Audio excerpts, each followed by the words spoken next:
Welcome to Law Subscribed. This is your dedicated news source for all things subscriptions in the law. My name is Matthew Kurbis. I'm the subscription attorney, and I believe subscriptions can help bridge the access to justice gap and incentivize attorneys to modernize and scale their practice like never before. On this show, I interview lawyers ditching the billable hour and experts who can help attorneys move beyond billing time. Thanks to my sponsors, 650 and Gavel. Links to both in the show notes. More on them later, and use the code LAWSUBSCRIBED when signing up. You get 10% off, and it supports the show. The best way to support the show is to share it with someone you know. This podcast is for educational and entertainment purposes only, and nothing said is legal, ethical, or financial advice. Without further delay, here's the episode.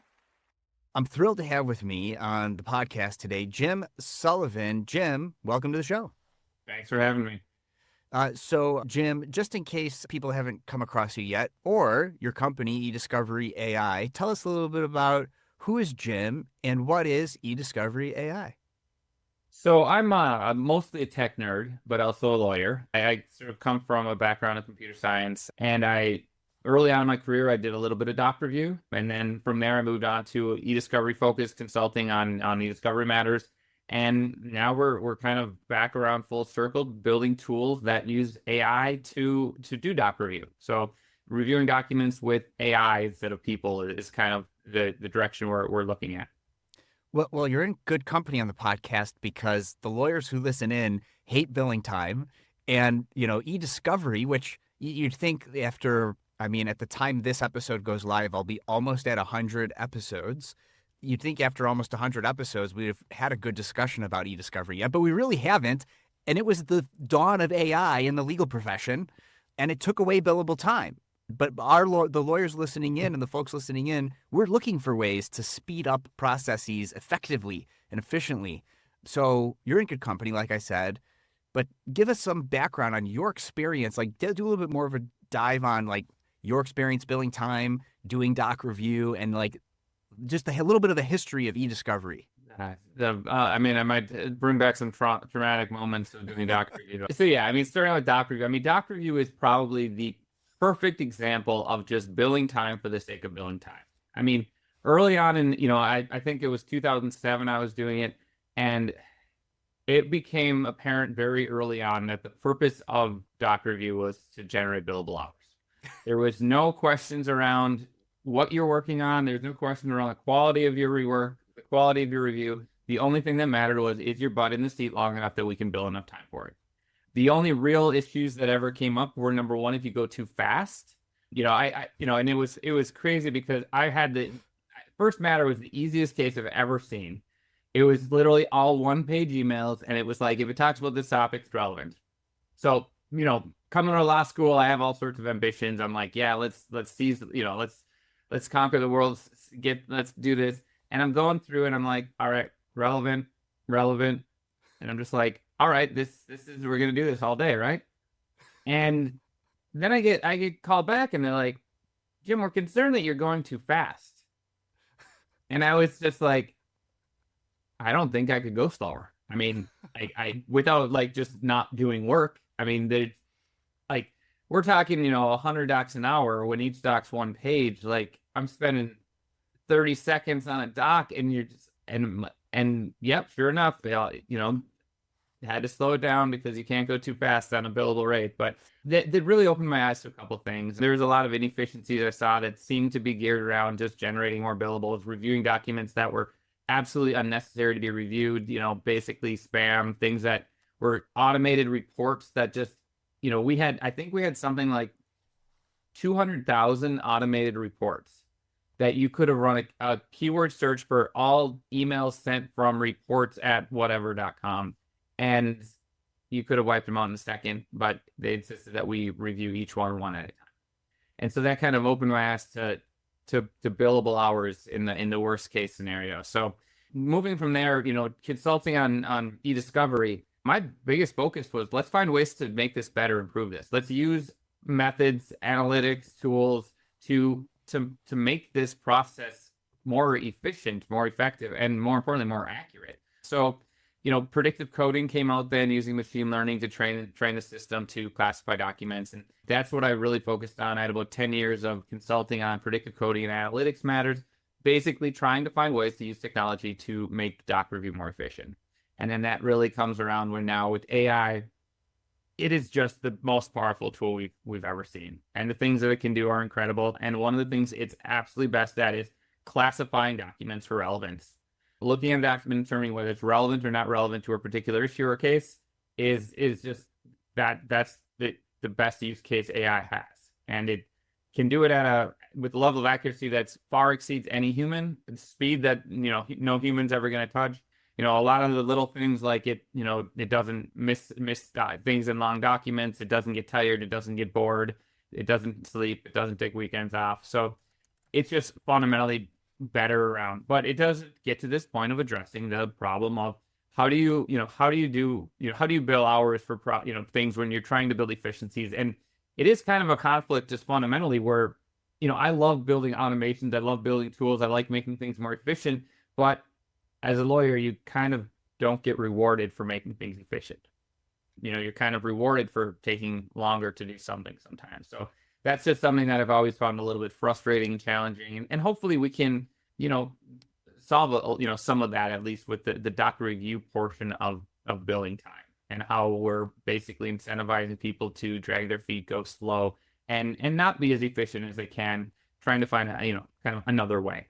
Right. And I mean, I just want to pull on a thread that you mentioned, and you mentioned it for a second, but highlight it for my audience. And you said more accurate, right? These AI tools are more accurate. And some people might be like, well, wait. What about hallucinations? What about all these things that we've heard of in these stories? And it's like, oh, okay, yes, AI is not perfect. You didn't say perfect. You said more accurate. People, humans, who, if we're not using AI, they're going to be reviewing these things. You think a human is not going to make a mistake?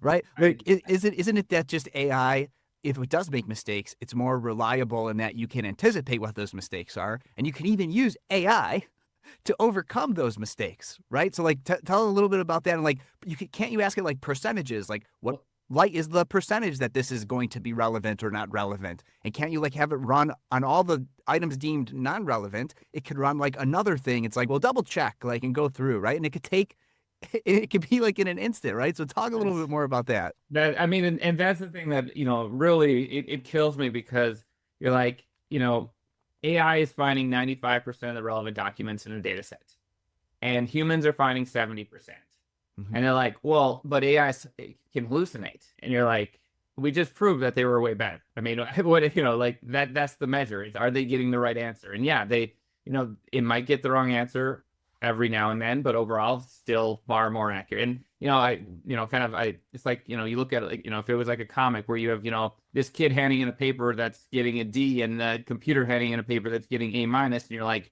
well, the computer's broken. Like, well, I mean, compare, like, no one's going to question. The quality of doc review is something that has not, really been brought up a lot, but it is absolutely embarrassingly bad.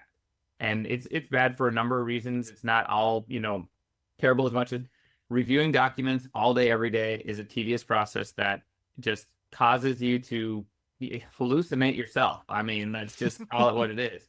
Like real hallucination. Like, I mean, the ability to sit and review documents all day, every day is not something humans are equipped to do. I mean, that's really just not something that we are good at, that we are fundamentally built to do. And then the second piece is just the information that we're doing. I mean, luckily, my first matter that I mentioned was a tech issue. It was a tech case, tech company. Everything was, nerdy. Everything was something I was really knowledgeable about. But my second case was about, scientific studies, and I didn't know anything. And the first case, you could tell the people that weren't knowledgeable about the issues, and you can't get a group of people that are experts on every single issue. And the worst thing was when we reviewed those couple 100,000 alert emails that were system generated reports, we QC'd them, and there was at least 10,000 that were just flat out wrongly coded. So not only did we basically waste time by having humans review them when we could have just mass tagged all of them based on a search, the result of it was that there was a high level of errors that then had to get QC'd in second round. And it's across the board, you're just looking at the level of accuracy. And, we talk about hallucinations, and AI will hallucinate a very small percentage of the time. But with doc review, when we're asking for classifications, we're saying, is this document relevant or is it not relevant? It doesn't really have an opportunity to make stuff up. The worst it could do is it could get the answer wrong. Right. And the reality is we're calculating how many times it gets the answer wrong, and the number of times it gets it wrong is far less than humans have ever been capable of. I will tell you that, for research, we use a lot of different data sets. One of the data sets we use is just my own personal emails from a business I used to run. And I've reviewed documents myself for the emails for topics that I'm knowledgeable about. Like, I know this data set more than anyone else in the world. It's mine. I know every email that gets sent and received. And I'll have AI review the documents for the same issue. And every single time, AI will beat me in accuracy. And I've never won on a data set of 100 docs or more where AI just finds things that I'm not finding. And a lot of times I'm looking at the conflicts and I'm saying, all right, well, yeah, I missed that. AI was right on that one. AI was right on that one. And then it even explains how. So I'll say, oh, no, I was right on this one. And then I read the explanation and I'm like, all right, I was actually wrong on that one too. So, it is, we're comparing it to a human. We're comparing it to all of the available alternatives, predictive coding things. And it's just more accurate than anything that we've ever considered using. So a few things just to point out. So for those of you who are not listening, QC short for quality control. Just in case, we're talking about mostly lawyers listening in, Jim. They're not all techies like us. And then a couple more things is just wanting to point out that we are saying the quiet part out loud here, and that is that lawyers are not really worried about, lawyers and law firms that bill their time are not really worried about the quality of the output. They're worried about the reduction in billable time because, the data show that the AI is better and more accurate, like we're talking about. So, that's the real pushback. I don't want to spend any more time on that because, this audience gets it. You're not going to get any pushback here. But the other thing you said, I think is really important, and that is that you did a litmus test, and you started with, and I think this is true, and you could extrapolate this to any use of any AI tools, whether that's eDiscovery AI for the eDiscovery aspect of a law practice, or like your legal AI assistants for everyday stuff, like your Paxtons, is what I've used, or your spell books or whatever, right? It's like use these tools in a way where you already know, or you should know, what the output is going to be when it's accurate. And then you can start to maybe leverage it for other things once you get comfortable with the tools. And frankly, one of the reasons I use Paxton compared to some of these other tools that does what Paxton does is I have a complicated legal research question that I like to ask every new a legal AI tool that purports to be good at legal research or answering legal questions. And Paxton got it right faster and better before it even was connected to case law. It got the answer right compared to some of these other legal AI tools, even the ones by the big two legal research tools, right?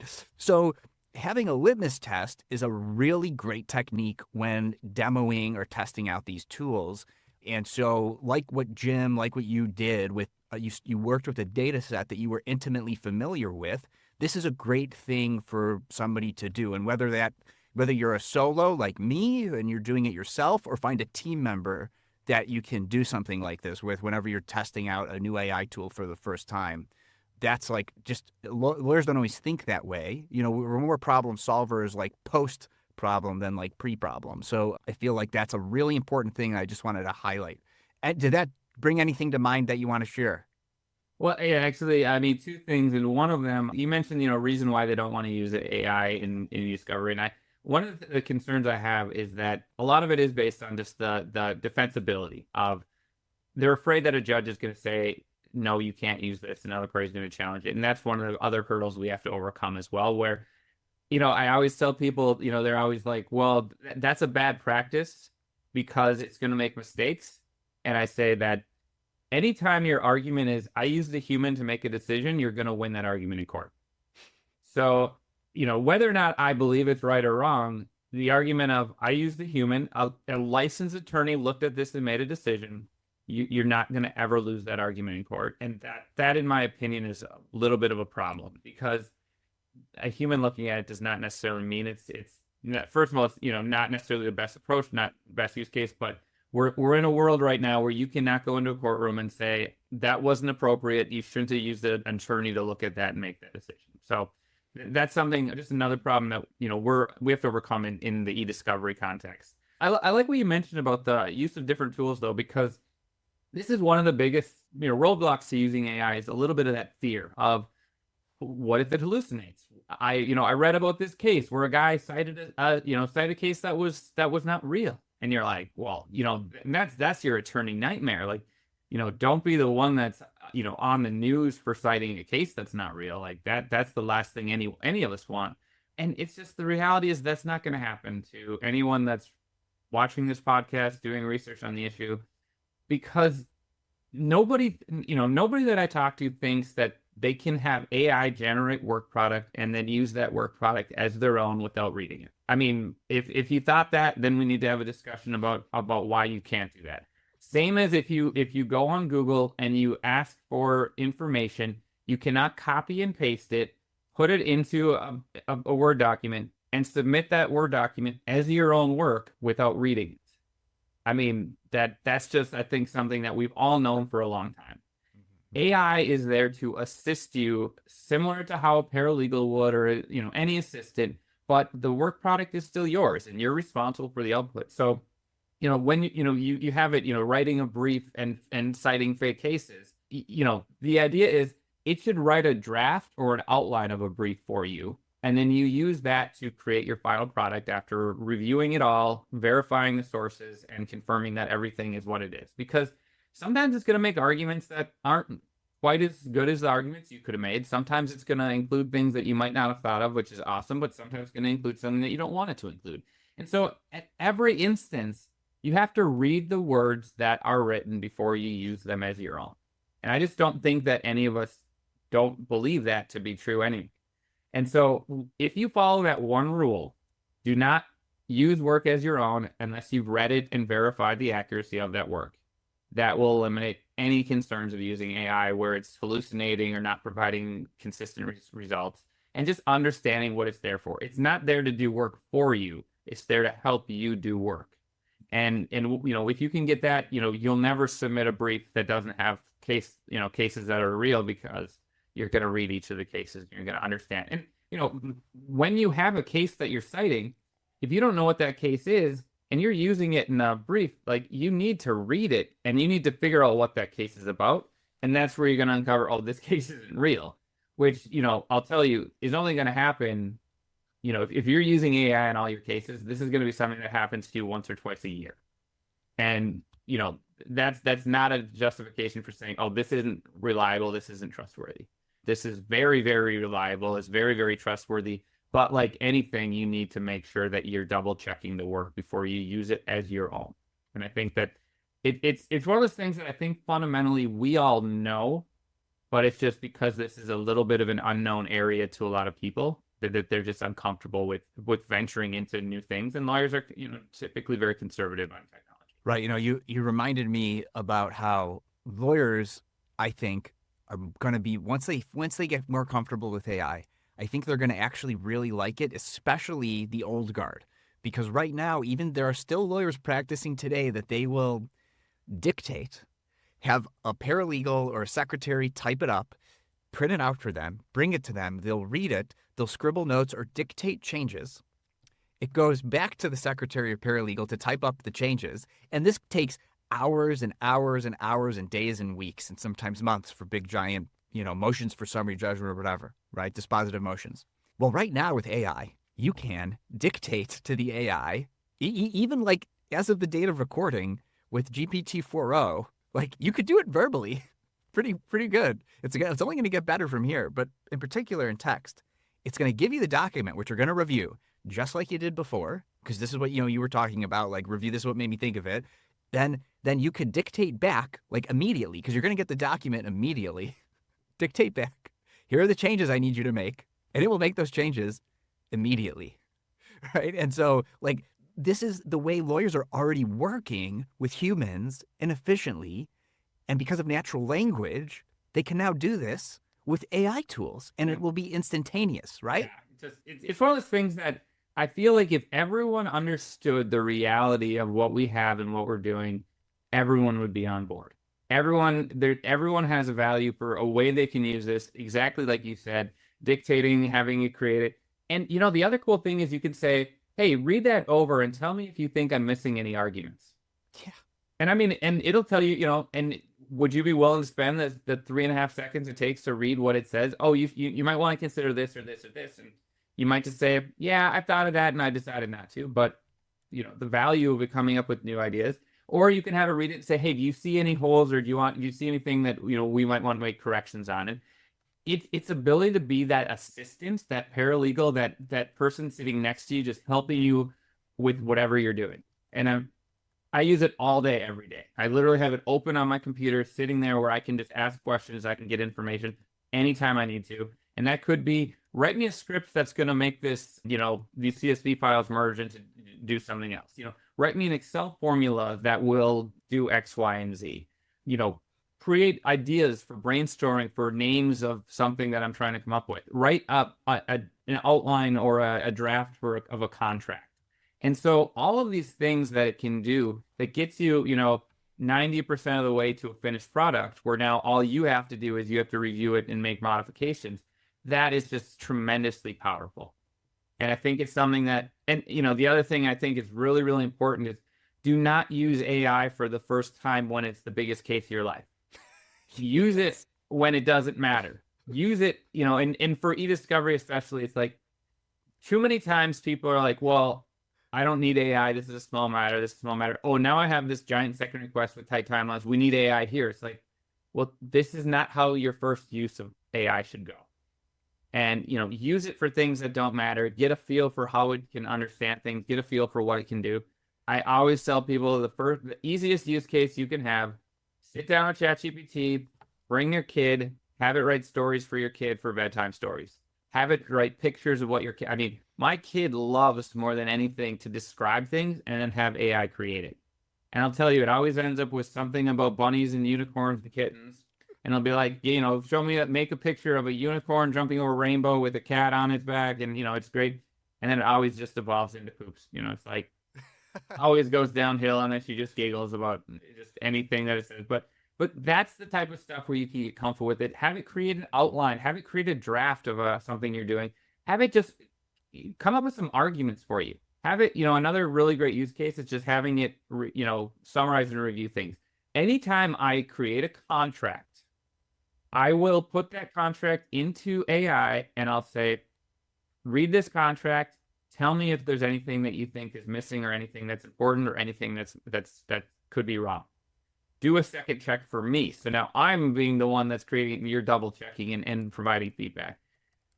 Same as whenever somebody sends me a contract that I have to review, I review it exactly as I would any contract at any time. And then I put it into AI and say, review this contract and let me know if there's any clauses that jump out at you as being unusual. And it always pulls out a couple things saying, well, this is a little bit unusual and you might want to take a look at that. And now I looked at all myself, and some of those times I'm like, yeah, I saw that and we're comfortable with it. But sometimes like, yeah, I didn't really think of it that way. So there's just so much value add that can be done without any actual, the term risk, I feel like, is overused, because if you're using it to take a second look at something, there's not risk there. So that's where there's so many valuable use cases that I think people, can get out of it for just about any job in any field. Yeah, and at the time of publication, not for very long, iOS 18 will be out. So if you're an Apple user or Mac user, as far as I understand it right now, you could just ask Siri to do exactly what you said with the story time, right? So like that would be another way. So, when you're listening to this, you have an iPhone or an iPad or whatever, talk to Siri and ask it to write a story for your kid and then make images, because they literally just promoted that it will do this. You literally will, say, hey, I have an 8-year-old daughter that, likes, write a story about her, fighting, saving the world from dragons and, whatever. And then you can even say and make it about, 2,000 words, because I don't want to stay up too late reading it, And it's fantastic. And, that's just such a small thing that's so cool for, and my kid just loves hearing every different story and the pictures. And it's just something that there was no way that you could have ever done that in the past.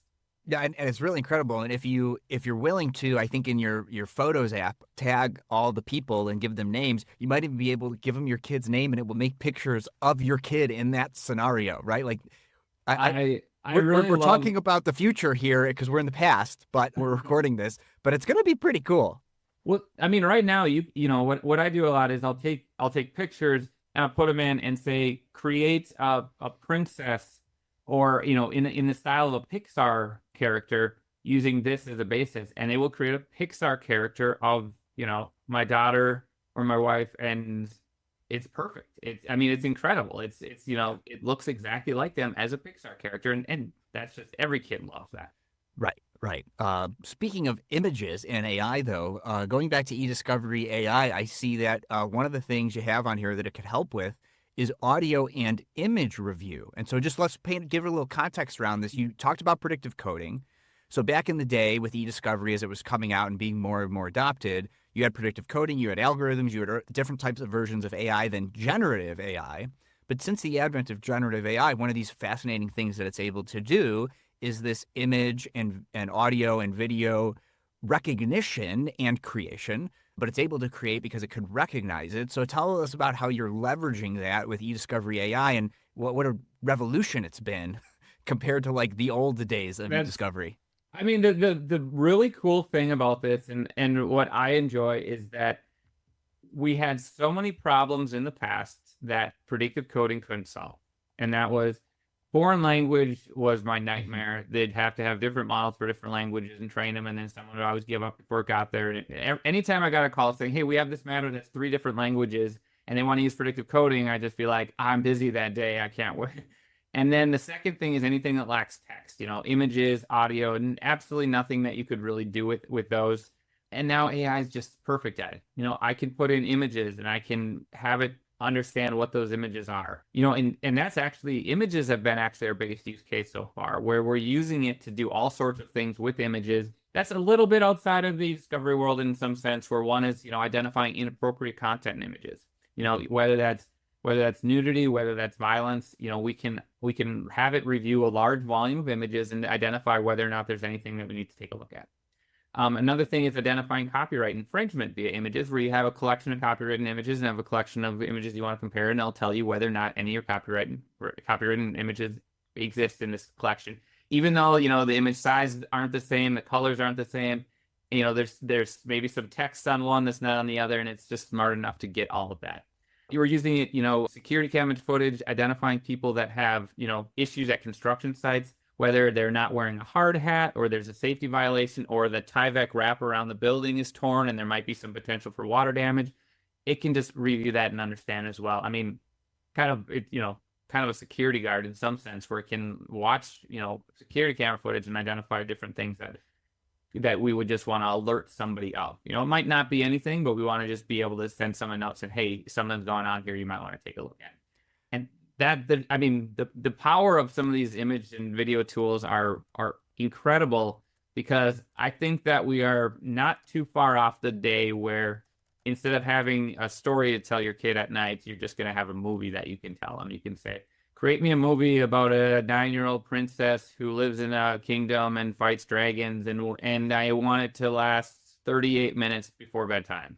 And it will just be able to create it on the fly, and I think it's going to really change how we are entertained.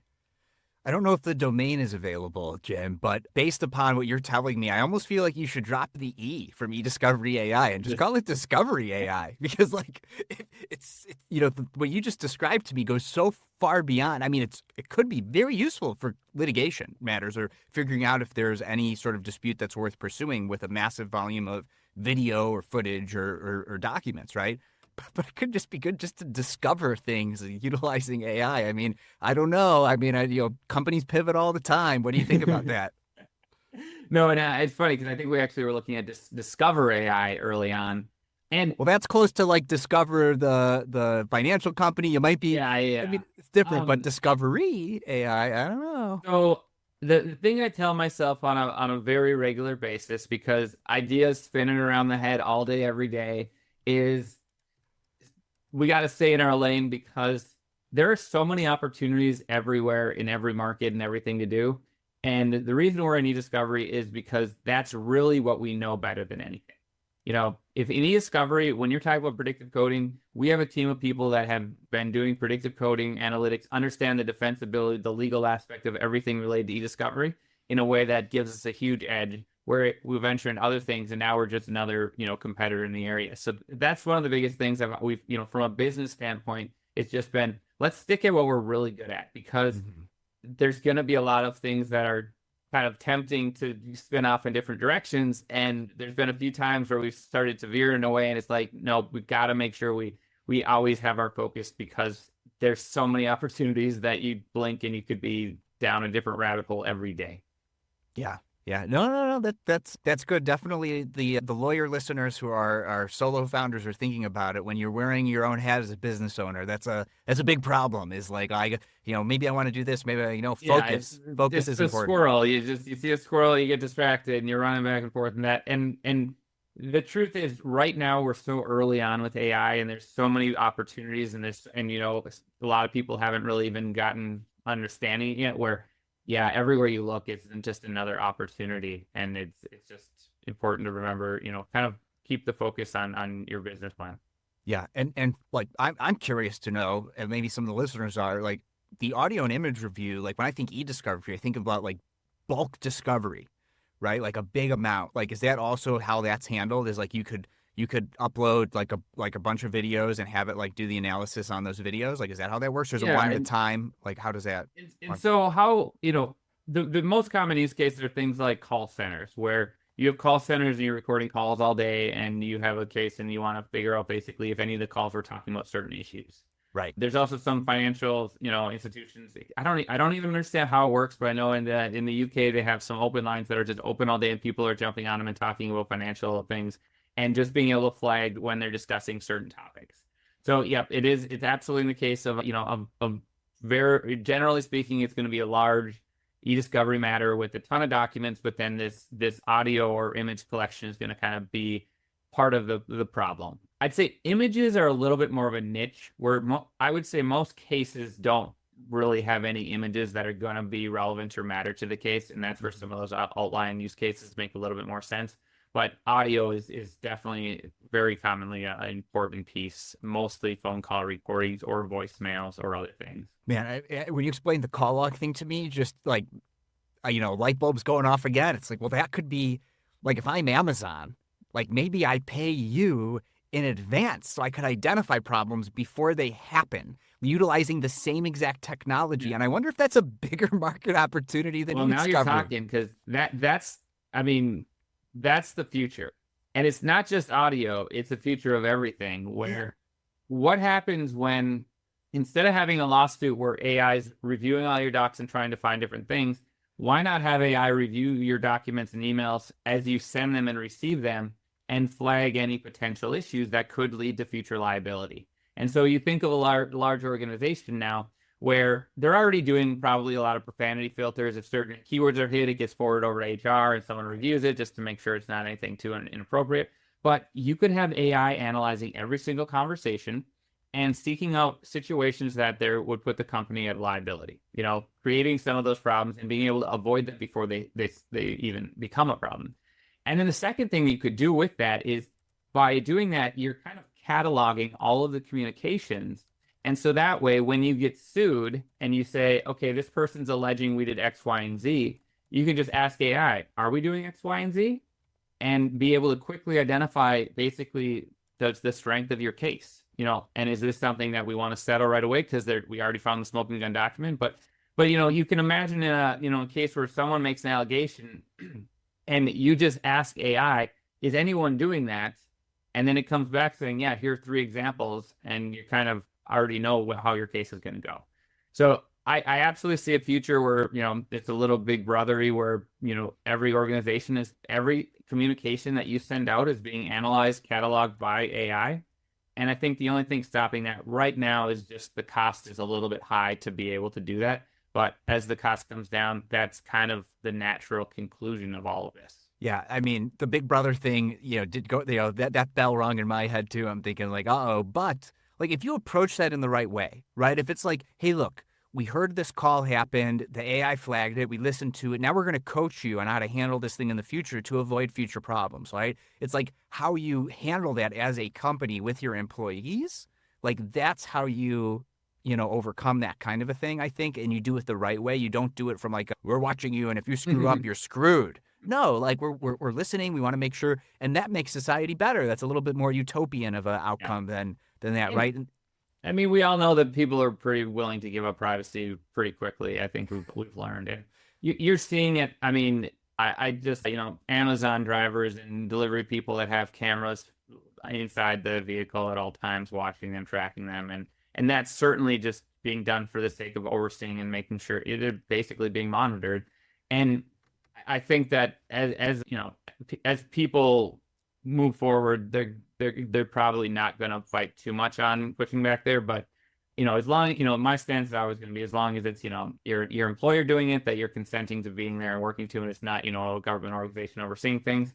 You kind of what's in the best interest of the company, I have to believe, is to prevent situations that are damaging to the company. So yeah, if you're doing it to spy and snoop on your employees and try to get dirt on them or something, absolutely not okay. But if the purpose is we want to identify situations that are damaging to the company and be able to prevent any harm, that seems like something that would be very justified.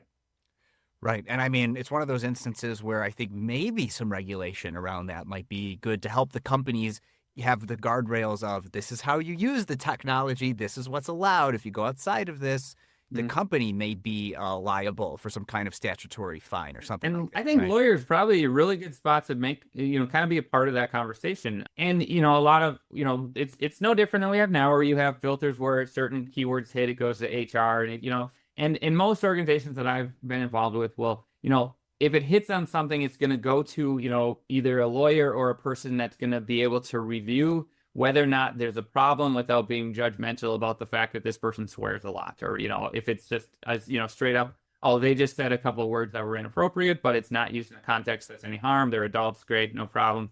But it's not going to people that are, it's not going directly to your manager as much as going to kind of an independent third party that is allowed to make an assessment without being too judgmental. That seems like the type of balance that you need to have here, where it's not, not used as a gossip tracker as much as a liability avoider. Right. Which I'm so glad you said that, because that's a good, helpful segue into something you said earlier, which I wanted to touch on too, which is you mentioned avoiding a problem before it becomes a big problem. And that longtime listeners know that's the benefit of the subscription model for legal services, is when you're not afraid to reach out to your lawyer before something becomes a big problem, we can help avoid that problem for our clients, right? And so you can't charge as much for that though. Right? You You're can't. going to hurt your billable hours if you're solving problems before they get bigger.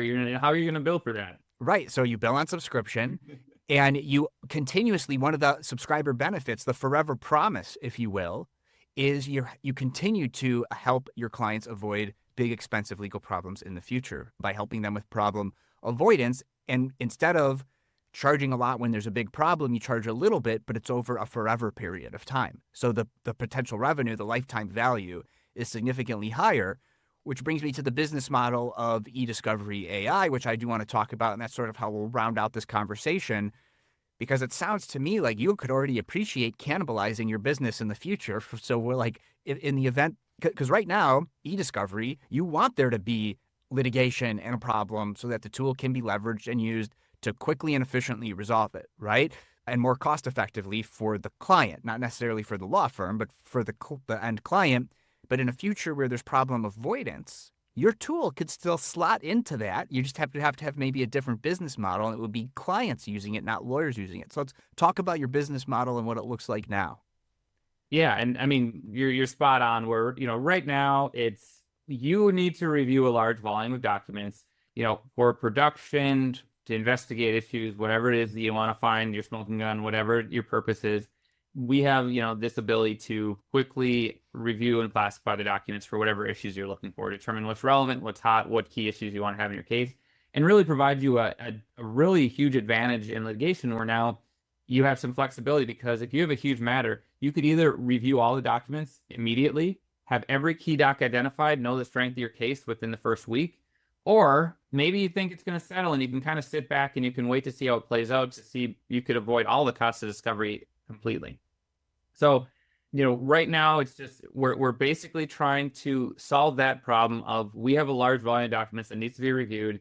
We're generally using people, possibly using predictive coding. This is an option that's going to be superior to all of them. But as things evolve, I think that we know that there's going to be a lot of change in this industry as well as any others, and being able to evolve and look towards the next step and the future. And it just goes to the number of opportunities available is so much higher in this industry right now than I've ever seen before. And I'm just excited to say, if we can get going on the goal of classifying large volumes of documents for attorneys, and now we're one of their trusted partners that they believe we understand the technology. They're going to us for help. They're going to us for guidance. We're helping them solve other problems that maybe they have some images that need to be looked at for certain things. And now we can start that conversation of, okay, what else can we do to save you money and time and make everything easier for you? And where can we move up the chain? And as the costs come down now, instead of loading all your data into a relativity database and then having AI review it, you could have it reviewed before it gets loaded. So now you're only loading in the hits on things that matter, and you're saving a bunch of money on hosting. And we can talk about other ways that we can kind of move back up the EDRM and be able to just continually evolve and save money. And that's our business model, is to help clients use technology, specifically AI, to solve problems that they've had for a long time. And I think that we're starting out with one, but as it evolves, we're going to go, down, whatever path the industry is going to lead us. And the part that's really cool, and I mentioned how many different problems there are in eDiscovery, and you talk about eDiscovery, and you have collecting data and processing it and producing it and all of these different things. But 70% of all eDiscovery costs come down to the review portion. So I'd like to say we're staying in our lane, but that lane is just really big. I mean, we outside of that is there's a lot of other problems that can be solved, but this one is really the majority of all cost and spending that go on in eDiscovery. So just a huge potential for disruption in the entire industry, where that's something that I'm looking around and seeing that I don't know if I think people realize it yet, how big this is going to be, because how big the review piece of eDiscovery is compared to everything else. Yeah. So my past life as a litigator, I never worked on large enough matters that we have massive volume. So I've never actually used eDiscovery personally, but it doesn't mean that I didn't receive the sales pitches from eDiscovery people. And what I learned a little bit about that is that these like legacy eDiscovery platforms charge like sometimes by like the amount of storage space, so like megabytes, gigabytes, terabytes, whatever. Like, is that how you charge too, or do you charge like a different way? And realizing prices, specific dollar amounts, and the model may shift by the time this episode gets published. But at least at the time of recording, like in what way are you actually charging your users? Yeah, and the industry has been typically charging per size. So hosting would be charged per gigabyte. How much data you're storing. And then, doc review was charged per document for a while before then they, went to the hourly billing, which is just a little bit less predictable. Our model is based on a per doc cost for review. So, we're trying to kind of balance, that we want to have predictability, simple pricing, and even now we're not even going with any subscriptions or any commitments. It's just, you want to review one document, run it through, it'll review that one document at a per doc charge. And so there's a couple of things that make it a little bit more complicated, because we're the cost of large language models is so high, and you're paying, based on tokens. So a large document could cost significantly more than smaller documents. And right now, the max document size that tools like ours are reviewing, we're at 75 to 100 page documents. But if it's over that, it's just kind of cost prohibitive. Not that we couldn't do it as much as that it's going to cost more. And that, I think, might be something that ends up changing that logic, because if I'm reviewing a document that's 5,000 pages, that could cost us $200 to review, just because of the cost of large language models. So we might have to adapt, as we get that, the maximum document size large enough, where we start charging either, some I have seen I've considered charging by characters or tokens or other things as well. But so for right now, we're trying to keep it as simple as possible because I don't want to have to explain what tokens are to a bunch of lawyers when we can just say per doc, everyone gets that. Yeah, I mean, the way to do it would be you don't talk about per token, but you assume maximum amount of tokens maybe for every doc or like something like that, right? And that's it. Like, So we basically have yeah, a max. We say we'll review documents up to 48,000 tokens at a flat rate. yeah, And that's, roughly 100 pages of text. right. Yeah, because I agree with you. The last thing lawyers need to start thinking about is context windows and tokens and like other things. Like it's for those of us like deep into the AI world, we like to talk about that stuff. For the vast majority of lawyers who will be using this tech, they don't care. They just want just like their clients. This is a tip for lawyers. Just like your clients just want the results, just like you just want the results from the technology. Your clients just want the results from your legal services. So a good reminder there to be a little client centric with the way you think about practicing law. Yeah, it's super interesting. I'm like, we love the subscription model on Law Subscribed. I'm thinking about like how could that work for this type of a thing because there's like literal compute costs, and I don't love the idea of like a cost plus model, but like it's kind of a cost plus model is like or like a usage based model might even be it's harder to predict in terms of cost of something, so it gets rid of that simplicity, which is what you're going for now. But I do like with over time, I wonder with enough data, if there's a way that you could come up with a predictable subscription for power users that can just like, they know what it's going to be for the power users. They're paying for the cost of it or maybe a little bit less. And then for the non-power users, it's more profit for the company. Yeah. And it could be either, we've talked about having, subscriptions where you're just going to get a set volume of documents available over a period of time. And as you go, you kind of are burning through that. And that's similar to how some of the analytics tools have done in the past.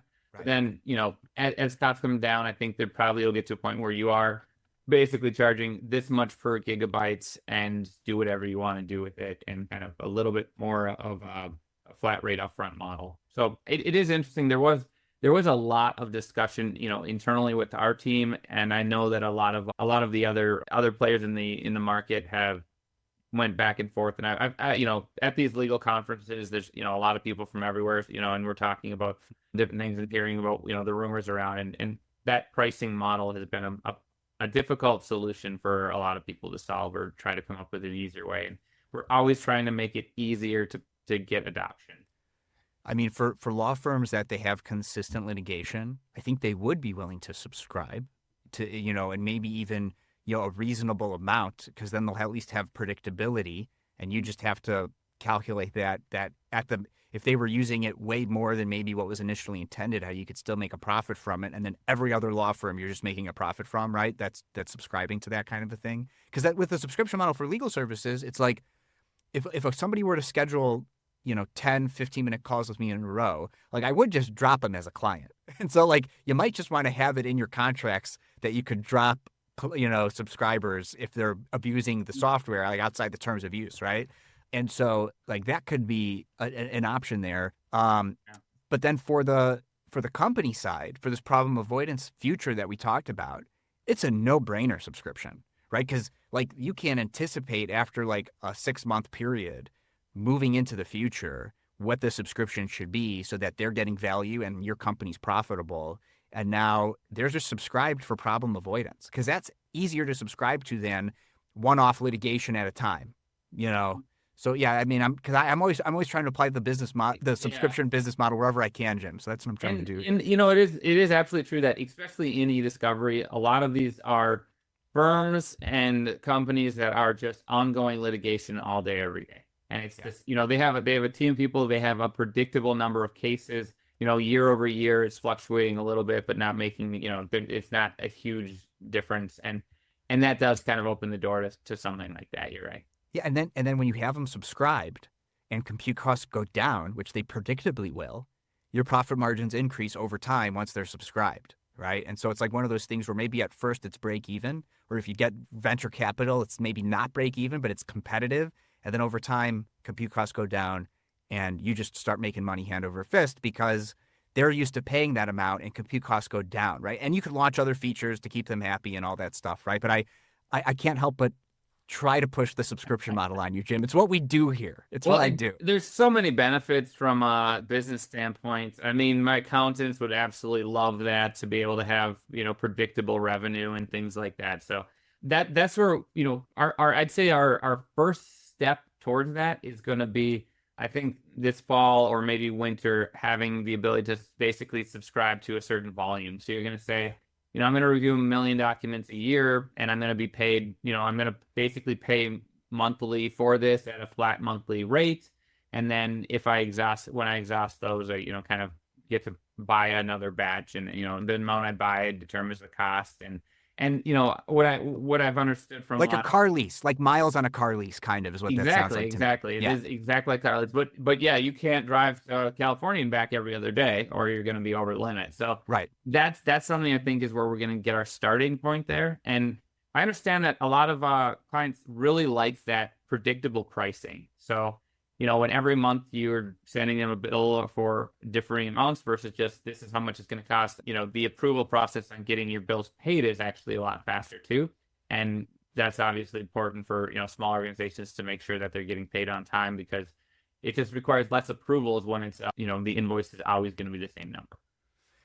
Yeah, there was a past guest on the podcast, Jeff Carr, who is an in-house attorney, and he had the ACEs method. And one of those methods was, like, there's an evaluation at the end, which affects the price. And so I almost wonder if it's like you could do subscription, but maybe there's like a biannual check-in period for an evaluation on, is the price right? And it could be adjusted up or it can be adjusted down for future months on subscriptions based on past usage, kind of a thing. So that was an interesting model. So everybody go check out, as a companion episode to this one, the Jeff Carr episode after giving this one a listen. And that's, of course, also after you find Jim everywhere. So Jim, I do have one question for you after this that people should stick around for. But if people wanted to reach out to you, what's the best way for them to get in touch? All of our information is eDiscoveryAI.com. You can kind of research what we do, what we're offering. And I mean, probably the best way to get a hold of me, I'm just always on LinkedIn. So sending me messages on there is absolutely going to work. So between those two, you should be able to hunt me down pretty easily. All right. So links to those in the show notes. And my last question for you, Jim, and why everyone sticks around to the end of the episode is a hot dog a sandwich, and why? I'm going to say no. That's a bold move. And I'm going to say it's not a sandwich because you need the bread. It's, it just isn't quite there, though. I'm about 60-40. I'm not, this isn't the hill I die on. This, and I'll die on a lot of these types of hills. Like, you tell me you want the toilet paper over or under, that's a hill I die on. But I'll stick with, it is not a sandwich. Final answer, but yeah, not going to fight you to the death on it. I think a lot of solid arguments both ways. And if you listen to every episode, you'll hear them. But that's the first time someone's assigned a percentage. I like that. 60-40. It is a sandwich. I'll tell you, one thing I learned probably about a year ago that I thought was really helpful, both for business and personal, is define when you're going to fight to the death on something and define when it doesn't matter. Because the number of times that me and my wife would have a disagreement, and then it'd be just like, the reality is I'm like 55-45. So, like, let's not, like, this should not be the thing that ends up, we should fight about all day, because I don't really care that much. And being able to define what really matters versus what doesn't really matter that much too is, I think, really helpful in just solving problems in general. So, all right, well, great. We'll not get any better than that. We'll sign off now. Jim Sullivan, thanks so much for coming on the show. Thanks for having me. And that's our show. Thanks again to 650 and Gavel for being sponsors. The best way for others to discover this show is for you to share it with somebody you think would find value from it. Follow me on LinkedIn, since that's where I'm most active on social media, and click the bell towards the top right of my profile to get notified about all of my posts about this podcast and everything else I think is valuable for you to see. To get in touch, message me on LinkedIn or email Kurbis@lawsubscribed.com. All links are in the show notes. Until next time, this is Matthew Kurbis with Law Subscribed.